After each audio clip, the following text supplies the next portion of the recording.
and don't be afraid of the dark. At the end of the storm, there's a golden sky and sweet silver song of the lark.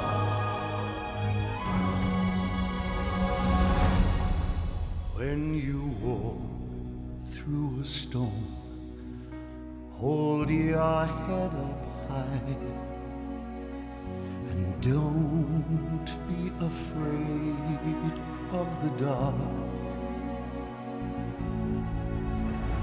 At the end of the storm, there's a golden sky and a sweet silver song of the lark. Walk on through the wind, Walk on through the rain, though your dreams be tossed and blown. Walk on, walk on with hope in your heart, and you'll never walk alone. You'll never walk alone.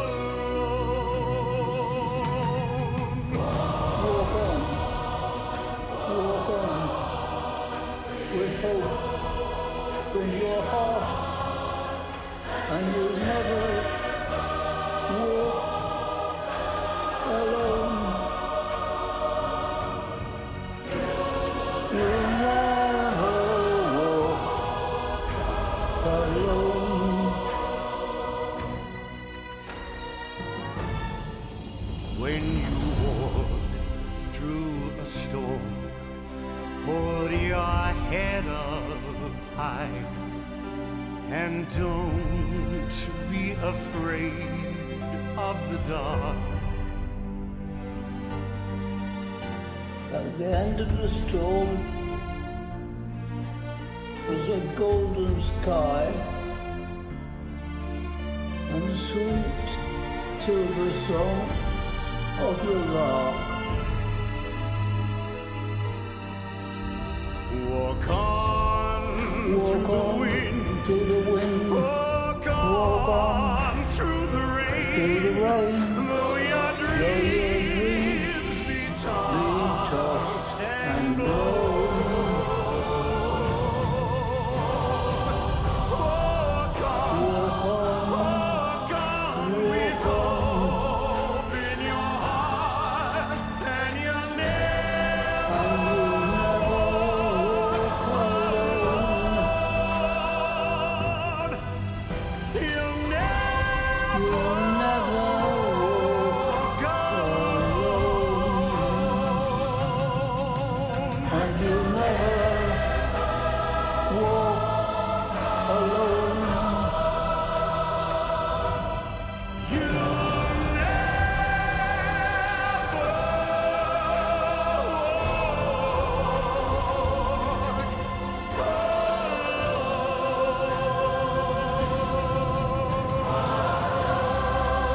You'll never walk alone.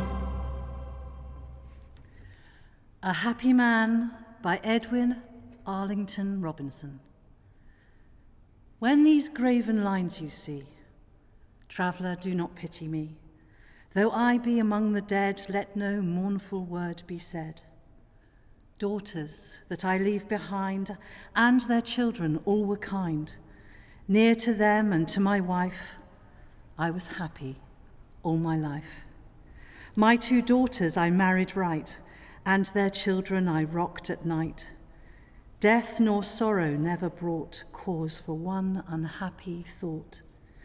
Now, and with no need for tears, here they leave me full of years. Leave me to my quiet rest in the region of the blessed. Well, good afternoon. So lovely to see you here, and welcome to the celebration of Captain Sir Tom Moore's life. Well, goodness me, what an entrance. The song we've just listened to, You'll Never Walk Alone, what a perfect start to today's service. And really to hear Tom's voice is so lovely, isn't it? A wonderful beginning, and particularly special as Tom, with the help of his grandson Benji, chose the music for today. I would like to take this opportunity to thank you very, very much. Thank you so much for all the hard work and effort that you've put into making today's service so special. Thank you very much for sharing him with the world for the last year. And thank you so, so much for the huge honour of being part of today's service. I have invited you to a celebration, haven't I? And understandably, that word must seem empty, must seem hollow on a day like today.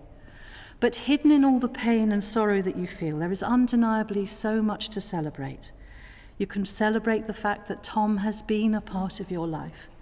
And though he is no longer with us, you can celebrate that you were privileged and honoured to have known him.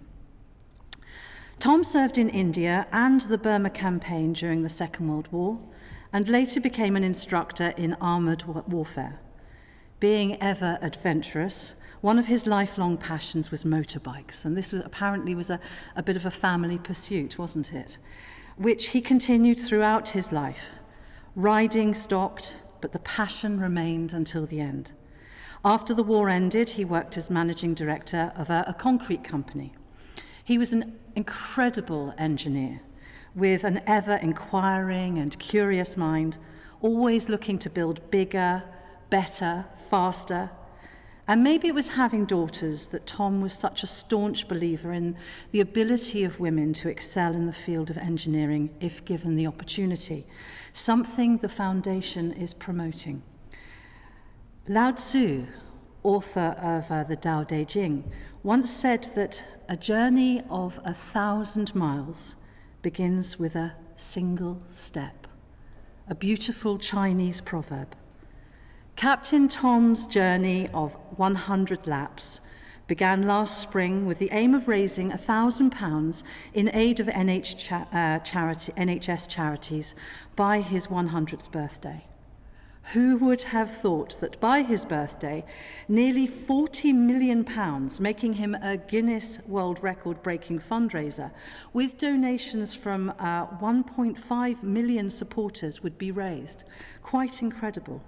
This triggered the creation of the foundation in his name. He was so, so proud of the cornerstones of the foundation that he created. And he was so proud that the cornerstones are about tackling the causes of loneliness, education, and inequality. It's quite incredible to think that 163 countries donated. That's nearly the whole world. As wonderful as we think our NHS is, people from other countries really aren't going to be interested in our health. So it seems obvious to me that they were really investing in Captain Tom and the values that he stood for. He was a proud British veteran and a gentleman. He lived in a multi-generational environment. Not only would that have kept him young, but also symbolises the importance of family to him. What sacrifices did he and his peers make in defence of our freedom? A man with a strong moral compass, a strong work ethic, a sense of pride, and an indomitable spirit. He serves as an inspiration to us all to never give up and remain strong, though knowing that tomorrow will be a better day. But let's not also forget that he was just a little bit of a charmer, with a wonderful sense of humour and a delightfully boyish sense of mischief. When asked what he wanted in his dressing room for an interview with Piers Morgan, his lightning response was for a bottle of Coke, dairy milk chocolate, and 6 blondes. Our very own Tom Bond. They really don't make them like that anymore, do they? Almost overnight, Tom was propelled into international notoriety, receiving many accolades and the love of people all over the world, recording a #1 chart-topping single, and he was appointed as Honorary Colonel of the Army Foundation College.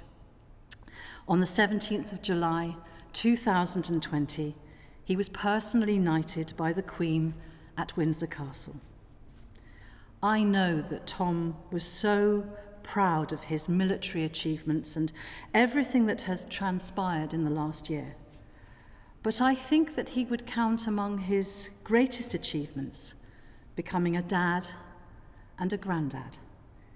He was so proud of you all, and I am very much looking forward to hearing your tribute shortly. You know, today is a day of memories. Today we come together to remember and to honour a hard-working, charming, kind, playful, and much-loved gentleman. To his daughters, to his grandchildren, sons-in-law and family, he leaves behind him an enduring love. To all those lucky enough to have known him, he leaves the comfort of true friendship. And when you're missing him, he leaves behind the joy of catching glimpses of him in the gestures, expressions, and later than today, the laughter of Lucy, Hannah, TT, Max, Benji, and Georgia. The world is undoubtedly a much poorer place without him in it, but I know that you'll agree with me when I say that you are so much richer for having known and for having loved him. We're now going to have a little bit of a musical tribute, The White Cliffs of Dover, performed by Dame Vera Lynn. There'll be bluebirds over the white cliffs of Dover. Tomorrow, just you wait and see. There'll be love and laughter and peace ever after. Tomorrow, when the world is free, the shepherd will tend his sheep, the valley will bloom again, and Jimmy will go to sleep in his own little room again. There'll be bluebirds over the white cliffs of Dover. Tomorrow, just you wait and see.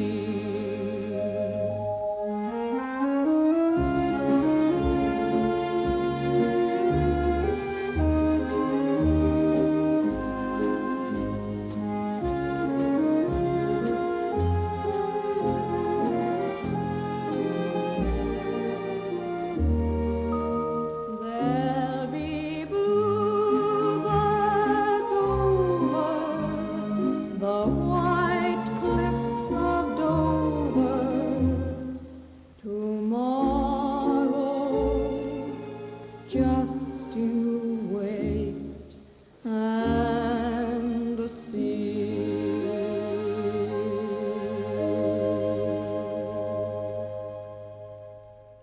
How absolutely lovely. I hope you enjoyed listening to that. And wonderful, wonderful lyrics. Very appropriate for today. I'd now like to invite up Lucy, if I may, and she's going to give her tribute to her father.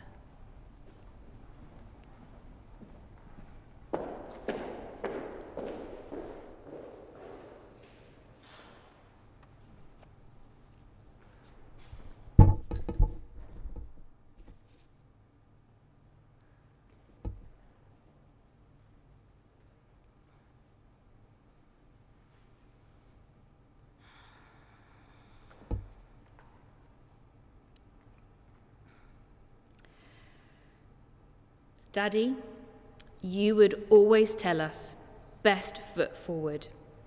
And true to your word, that's just what you did last year, raising a fortune for the NHS and walking your way into the nation's hearts. In some ways, we wondered, who would have thought it? Yet, knowing you as we did, your motivation and inspiration was no surprise. I remember how in Cambridgeshire you became a master of the land. You loved it, and we spent hours together working machinery, planting fruit trees, growing veg, and mowing the grass. You taught us to be practical, and your presents were too. We have a treasure chest of tools because of you. On my wedding day, you were a steadying influence. I felt jittery and asked you to tell me a calming story.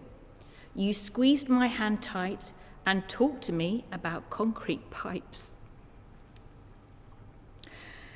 And there's a bittersweet day remembered. With Tom and Max, we visited the Tank Museum, saw the tank you fought in, and you told us stories of how it had been for you. But it was the same day Pamela, our mother, died. We often talked about milestones in your life, and we laughed about the possibility of you reaching of 100 years. You said, it's just a number. I don't feel any different. And right to the end, you ignored the number and kept on going, urging us all to do the same, with your mantra, tomorrow will be a good day. You have always influenced me with your strength, your energy, your drive to get out of bed with a spring in your step and a purpose in mind. I know you will be watching us chuckling, saying, don't be too sad, as something has to get you in the end. Daddy, I am so proud of you. What you achieved, your whole life, and especially in the last year. You may be gone, but your message and your spirit lives on.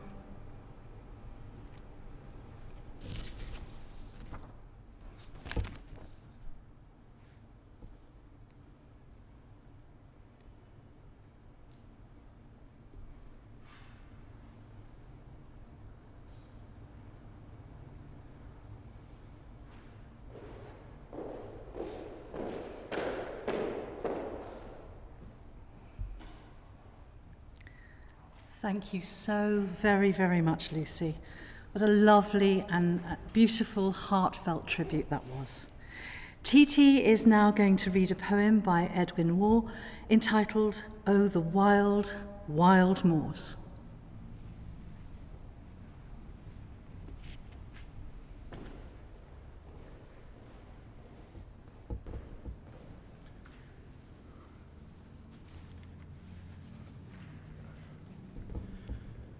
I would like to dedicate this to my granddad, who loved and grew up in the Yorkshire Dales. My heart's away in the lonely hills, where I would gladly be, on a rolling ridge of Blackstone Edge, where the wild wind whistles free. There often careless youth I roved, when summer days were fine, and the meanest flower of the heathery waste delights this heart of mine. Oh, the lonely moors, the breezy moors, the stormy hills so free. Oh, the wild, wild moors, the wild, wild moors, the sweet wild moors for me. I fain would stroll on lofty knoll and Rowley moor again, or the wildly stray one long bright day in Turvin's bonny glen. The thought of Wardle's breezy height fills all my heart with glee, and a distant view of the hills so blue brings tears into my ear. Oh, the lonely moors, the breezy moors, the stormy hills so free. Oh, the wild, wild moors, the wild, wild moors, the sweet wild moors for me. O blessed sleep that brings in dreams my native hills to me, the heathery wilds, the rushing streams where once I wandered free. 'Tis a glimpse of life's sweet morning light, a bright angelic ray, that steals into the dusky night and fades with waking day. O the lonely moors, the breezy moors, the stormy hills so free. O the wild, wild moors, the wild, wild moors, the sweet wild moors for me.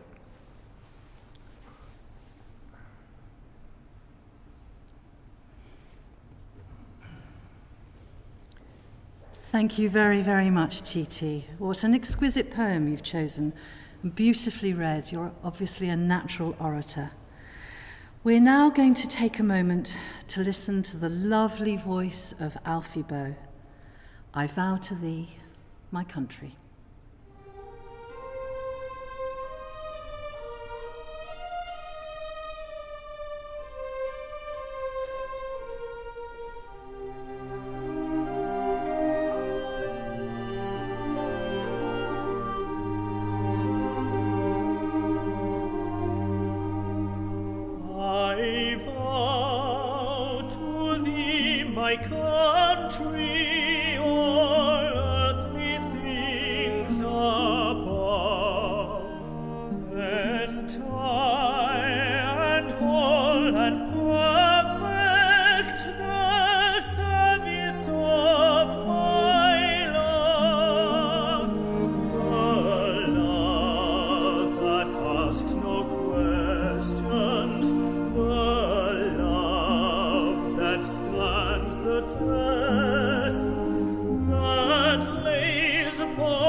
The will for life.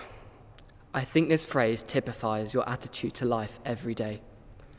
The ability to get out of bed every morning with an invested purpose is something we all look to achieve. If there is a lesson I have learned from living with you these past 13 years, it's the power of positivity and kindness. I truly do not believe I'd be the person I am today without your sound guidance. Our chats mid-afternoon that were only meant to last a few minutes quickly turned into hour-long conversations, delving into so many thought-provoking avenues. These are memories that I will never forget and are ones I'm incredibly grateful to have. I can't imagine how many pieces of my sport equipment would have stayed broken without your ever-trusting superglue. Quite often, after cricket matches, there'd be some issue with my helmet or bat in which you never ceased to offer assistance in fixing. I suppose the tables turned in the latter years, where often it would be Georgia or me fixing something on your phone. The motivation you gave me for every sports fixture, knowing however many wickets I took, tries I scored, often had a £1 cash reward at the end. This was certainly something I took with me into every game. Coming home soaked in mud or sweating from the sun, the first words I ever heard were, "Did you win, and how did you play?" If it hadn't gone to plan, there was never a negative word. It was only how to improve next time. I think in many ways, those are the moments that will stay with me the most.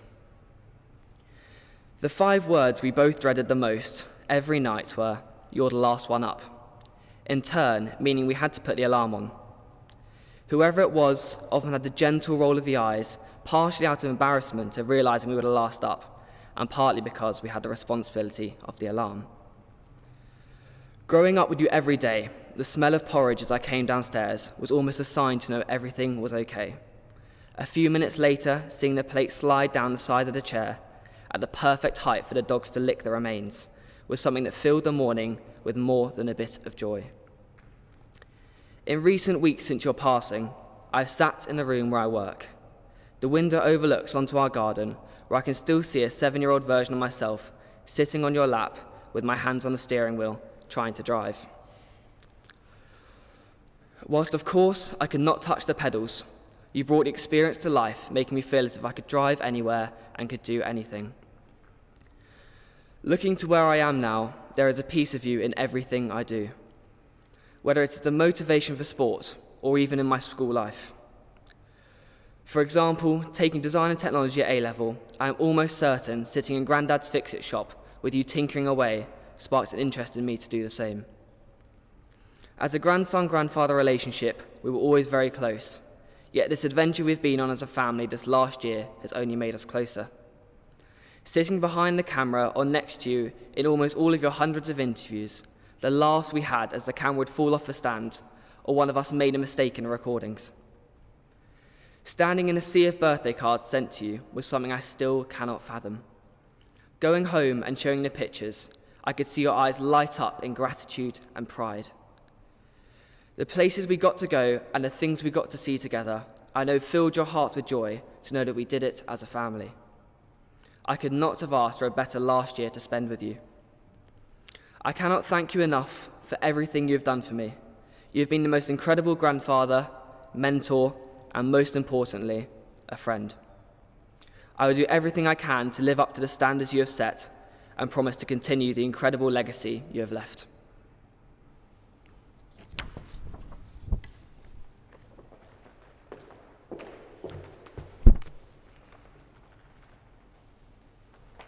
The Magician by Melissa Ormiston and Georgia Ingram Moore. We live with the magician. He makes us laugh all day. He knows what is important and what I really want to say. He's been beside me my whole life, seen every up and down. He lights the room with his quips. You'll never see him frown. There's his sorcery in the garden, his clever quietening of our dogs. The tomato plants he made spring up, his workshop full of cogs. He eats porridge every morning and sips cocoa every night. He loves to go for walks outside in the morning when it's bright. We live with a magician. He makes things disappear, like any worries that I had at the start of a school year. He makes masterpieces out of paper and stamps and string and glue. When dragons chased us in our games, he knew just what to do. He tells stories of his loved ones, the people left behind. He doesn't cry or moan or shout. He just says, best be kind. We cook together all the time, casseroles, roasts and stews, cakes and biscuits, sweets and shakes. They're our favourite too. We live with a magician. He's taught me lots of tricks, like where to hide chocolate piled up like tons of bricks. He finds happiness in everything, smiles each and every day. He says the key to life is to keep sad thoughts at bay. He doesn't mind if things are odd, like the objects in my pocket. He said only the best people carry spiders and tiny sprockets. Even when things are tough, he's taught us to be brave. He said there's always light in the deepest, darkest caves. He likes to tell us stories of daring things he's done. He's climbed mountains, ridden motorbikes. He says, yes, life's been fun. Is it difficult to be happy every single day? The magician shakes his head and smiles, not since I came to stay. Although we know that life moves fast, we need to stop and stare at joyful things around us because they're hidden everywhere. When we are together, he makes me feel so tall. He says I can be what I like. What? Anything at all? Can I become an astronaut, blue whale, or giant mouse? Why not, he says. Why, we'll just make sure to get a bigger house. He tells me almost every day, be honest and be true, to put your best foot forward and see yourself in others' shoes. He's taught me tons over the years, and he says that we've taught him. He said his glass is filled with love, right up to the brim. We live with a magician. He makes things disappear. His final act was really smart. He left, but he's still here.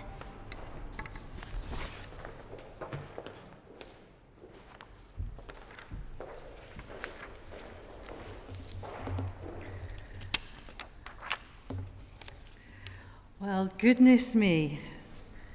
What an amazing family you are. Absolutely incredible. Thank you so much, Benji and Georgia, for your lovely words. And you know, your granddad would be so, so proud of you all. You know, poetry in our lives is so important. Our English language is so rich, so potent. And when you take out the extraneous, unnecessary words, you're left with a rich perfume of meaning and feeling. If you can find the right poem, if you can find that there's just one other person who feels the same way that you do but expresses it so beautifully, then that really helps. When you take beautiful poetry and you add music to it, something truly magical happens. We are now in for a very, very special treat indeed. We're about to hear a song originally composed by Charlie Chaplin, who was apparently inspired by Puccini's Tosca. John Turner and Geoffrey Parsons added the lyrics and title in 1954. In the lyrics, based on lines and themes from one of Chaplin's films apparently, the singer is telling the listener to cheer up and that there will always be a bright tomorrow, just as long as they smile. Michael Bublé has kindly recorded this in honor of Captain Tom and for you all. Smile, performed by Michael Bublé.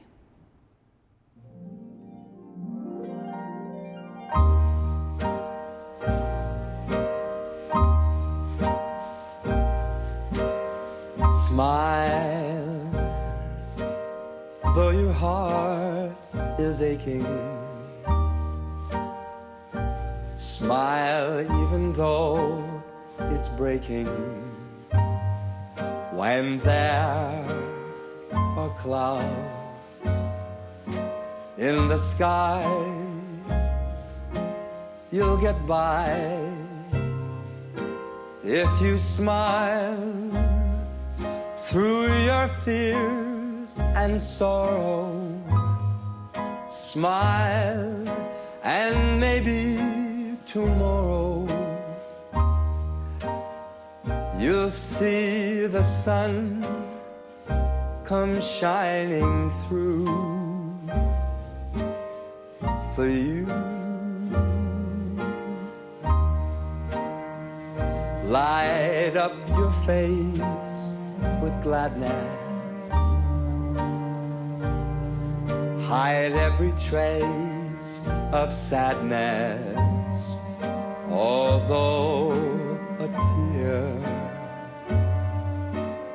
may be ever so near. That's the time you must keep on trying. Smile, what's the use of crying? You'll find that life is still worthwhile if you just smile.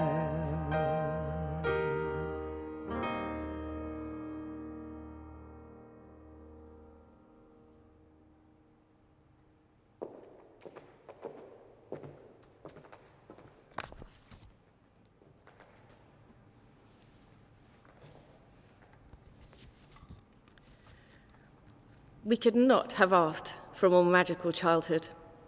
We felt so loved and so safe. We had the happiness of a stable family life, peppered with the excitement of intrepid camping trips across Europe, which gave our young minds a window on the world that you said was our oyster to open. We had always been close, but we became even closer as we all came to terms with our mother's death. A few months later, when Colin and I planned to move to a new home, it felt totally wrong to leave you on your own. We urged you to move in with us. We were so happy when you agreed. Our family of 3 became 4 as we walked through the door of our new home, 2 different lives now merging. Soon, our 4 became 5 when Georgia was born, and we embarked on the most amazing multi-generational life journey, thriving on the wealth of knowledge that you brought and the knowledge we in turn gave to you. You delighted in Benji and Georgia, and when Benji started school, you were totally engaged in his new venture. You spent hours with Georgia, the youngest grandchild by far. She sat on your lap as you cut and glued and stamped and read together. "Where's Georgia?" I would ask, with Grandpa, of course. Your relationship with them was a constant reminder of how lucky we were to have you as a father and of that special bond we have. You flourished at home and became so busy. We built you a big workshop and put the sign on the door, "Granddad's Fix-It Shop." You spent hours and hours tinkering away up there with our dogs playing at your feet. You insisted we install wood burners in our living rooms, and you chopped the wood and managed the fires with sheer delight. You managed the mowing, the dogs, the bins, the greenhouse, and lunch every Sunday. The children would come in muddy or dusty and exhausted from sport, and a magnificent roast lunch would await them. We all had our roles. You became the solid foundation, creating a slightly different relationship with each one of us.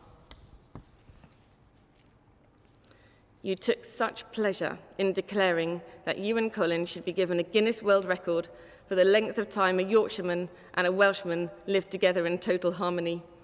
You interchanged the Union, English, and Welsh flags on the flagpole that you insisted on installing.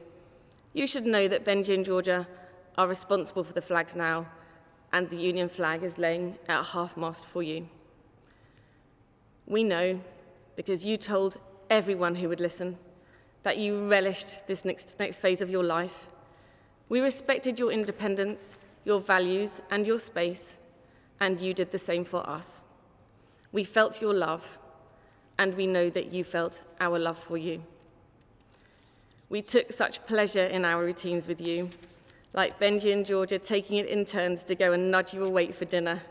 "I wasn't asleep," you would declare with some indignation. We would all smile, enjoying this familiar, funny, and enchanting denial. In the latter years, as you got older, we got used to the soft shuffle and scrape of your frame as resiliently you made your way from your living room to the kitchen, sneaking a treat to the dogs as you passed. In all our musings and discussions, we never, ever imagined what the last year of your life would be like. Who would have thought our little family gesture would become what it did? The first humble goal of £100 that quickly became 1,000, believing that would be tough enough. We just couldn't believe it, could we? When it reached £38.9 million, we are so proud of the way you handled everything that happened. We had been so close as a family before this, but we were thrust even closer together as the world became enthralled by your spirit of hope, positivity, and resilience. They too saw your belief in kindness and the fundamental goodness of the human spirit. As your hearing loss made interviews a little tricky, I willingly became your ears. As we sat shoulder to shoulder, we had so many moments of utter joy and laughter as we prepared for each and every interview. Colin, Benji, and Georgia watching with amazement as they saw you on every TV channel and on the front page of almost every paper.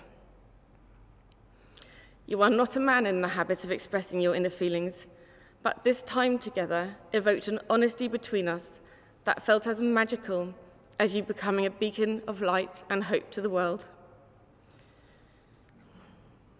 You are the fabric of our lives and home, every cupboard that we open, each door that we go through. You are there. We have lost a huge part of our family. Our 5 now stands as 4. We feel your loss with the deafening silence. Those years of habits are so hard to break. I come down the staircase in the morning, and forgetting for a moment, I look left to check if your bedroom lights are on, and if I can hear you moving around. And then I remember, you're not there. The loss of you is a dull physical ache for me, but the power of the love you left us with allows us to stay strong. In the last days and hours we had together, you talked with pride about the lasting legacy of hope people said you had created, brought to life with the foundation in your name. You declared to me and the nursing staff that you had a lot more fundraising in you and you would be back as soon as you felt better. We are also proud of everything you have achieved and promise to keep your legacy alive. Thank you for all the special times we've shared. Our relationship cannot be broken by death. You will be with me always.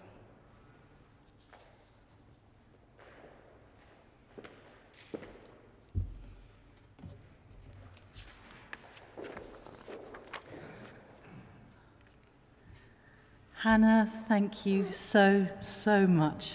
Again, an absolutely beautiful tribute. Really lovely. Thank you.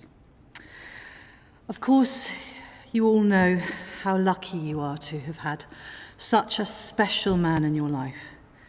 But I also think he would be the first to say how lucky he was to have had you all in his. A full and a happy life. You know, what is a life well lived? If we are lucky enough to live a long and fairly good life and look back, the questions we're going to ask ourselves will rarely be to do with material things. You know, we spend so much time mithering about so many things that we suddenly realize on days like today are really insignificant and meaningless. But in Captain Tom's case, the financial legacy that he leaves us is, of course, extremely important.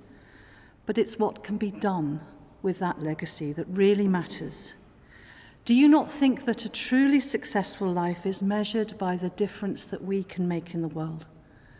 What we do for our family, what we do for our friends, what we do for our community.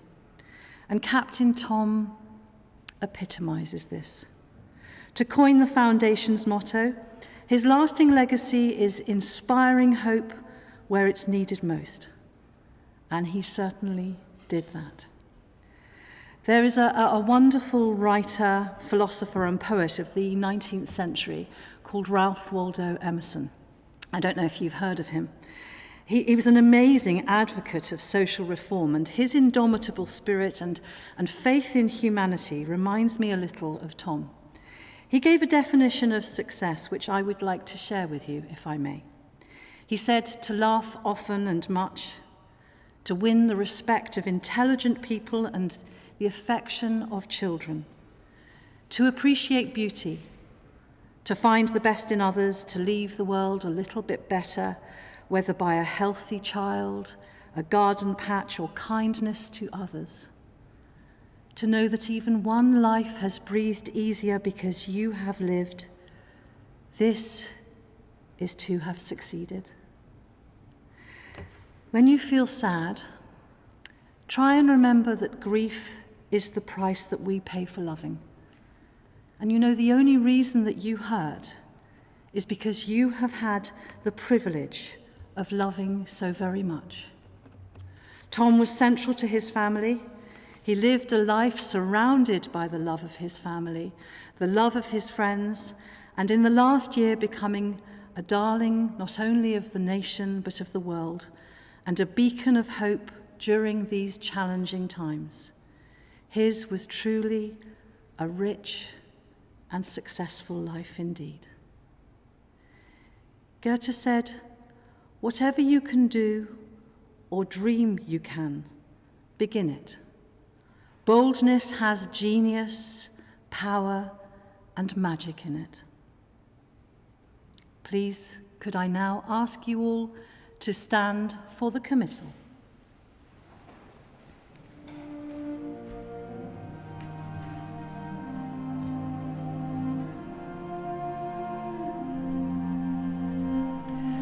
To everything there is a season and a time to every purpose on earth.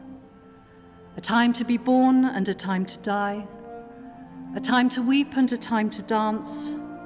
A time to get and a time to lose. Here in this last act, immune now to the changes and the chances of our mortal lot, we commit the body of Captain Sir Tom Moore to its natural end. Be sad that he is gone, but happy that he has lived and will remain in our hearts forever. Remember Me by Margaret Mead. I cannot be seen, but I can be remembered. So as you stand upon a shore, gazing at a beautiful sea, remember me. As you look in awe at a mighty forest and its grand majesty, remember me. As you look upon a flower and admire its simplicity, remember me. Remember me in your heart and your thoughts of the times that we've loved, the times that we've cried, and the times that we've laughed. For if you always think of me, I will have never gone.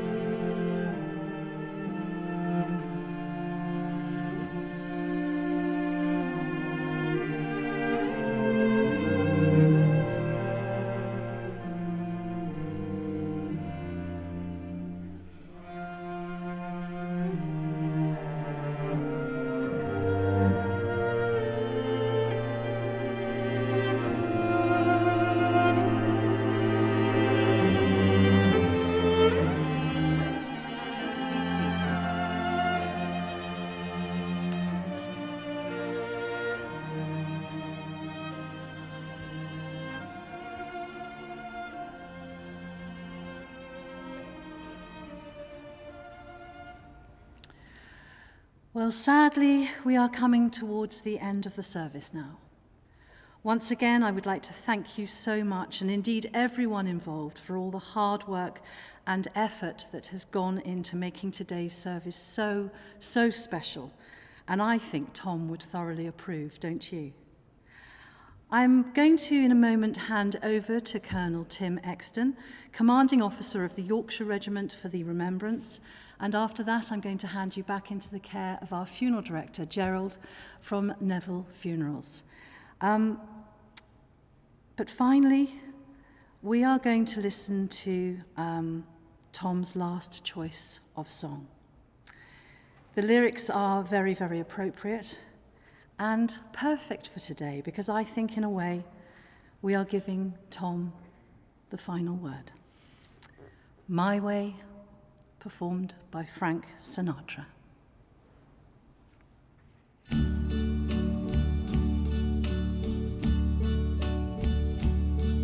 And now the end is near, and so I face the final curtain.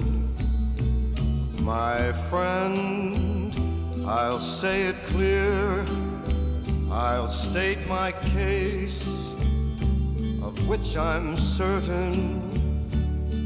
I've lived a life that's full.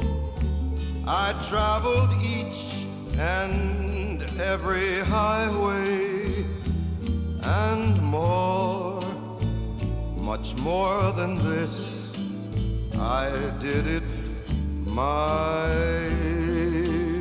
way. Regrets, I've had a few, but then again, too few to mention. I did what I had to do,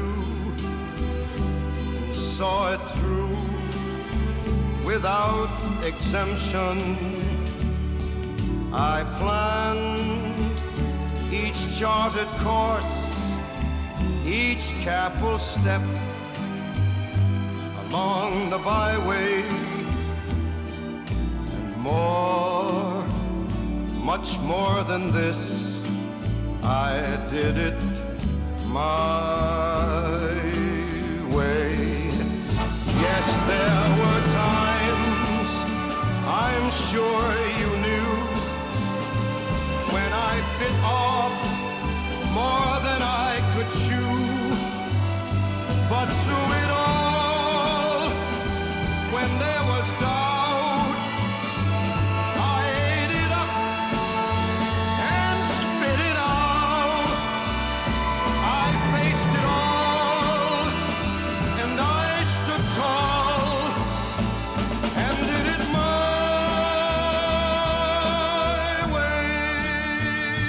I've loved, I've laughed and cried, I've had my fill, my share of losing, and now, as tears subside, I find it all so amusing to think I did all that,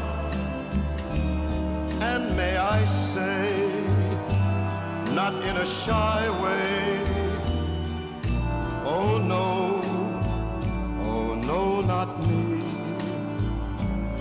I did it my way. For what is a man? What has he got? If not himself, then he has not to say the things he truly feels, and not the words of one who kneels. The record shows I took the blows and did it my way.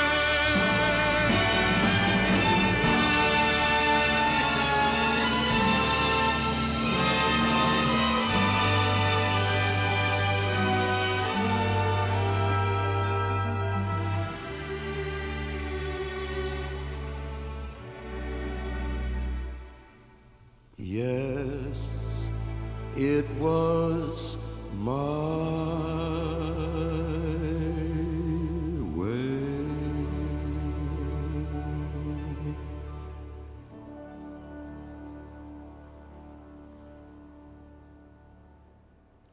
Please, will you stand?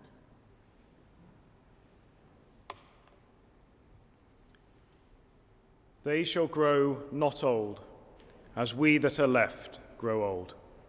Age shall not weary them, nor the years condemn. At the going down of the sun, and in the morning, we will remember them.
When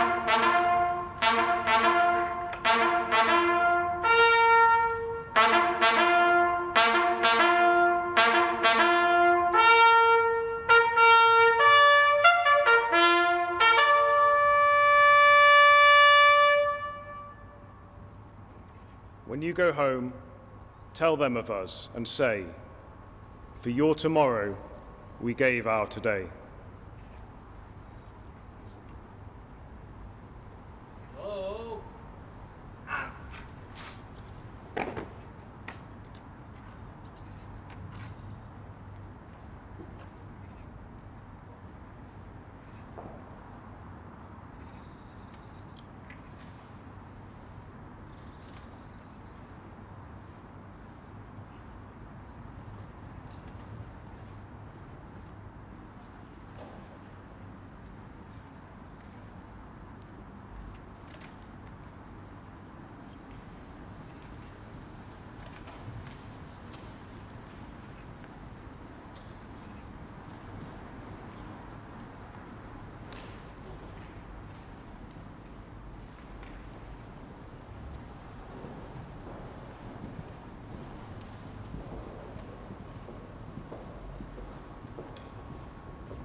Left.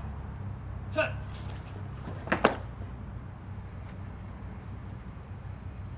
Over. Quick. March. And those all out.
are we all released?